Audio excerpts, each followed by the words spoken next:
पावसाळ्यापूर्वी शहरातील नद्या साफ करण्याचं अभियान दरवर्षी महानगरपालिका हातात घेते। यावर्षी सुद्धा ते अभियान हातात घेण्यात आलेलं आहे आणि युद्धस्तरावर काम जे आहे ते सुद्धा सुरू करण्यात आल्याचं महानगरपालिकेकडून बोललं जात आहे।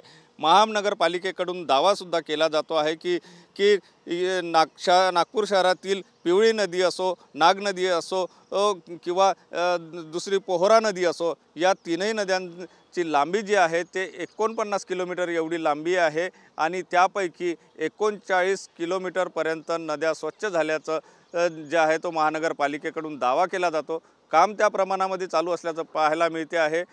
गाळ काढला जातो आहे। मात्र प्रश्न असा उपस्थित होतो की पावसाळ्यापूर्वी हे कामं उरकायला पाहिजे होती, मात्र आता पावसाळा अगदी 15 ते 20 दिवसावर आला। अशामध्ये राहिलेलं काम जे आहे ते पूर्ण होईल का, की मागच्या वेळेसप्रमाणे या नद्या स्वच्छ न झाल्यामुळे किंवा गाळ तिथेच टाकल्यामुळे तोच गाळ पुन्हा नदीत जाण्याचं प्रमाण जे होतं ते मोठ्या प्रमाणात होतं। त्यामुळे यावेळी तरी महानगरपालिकेने हा गाळ बाहेर काढला का, अशा प्रकारचे प्रश्न जे आहे ते उपस्थित होताना दिसते। सोबतच या नद्या पावसाळ्याच्या पूर्वी स्वच्छ होईल का याकडे सुद्धा नागपूरकरांचं लक्ष लागलं आहे। कॅमेरामन साईसह सुनील ढगे, TV9 मराठी, नागपूर।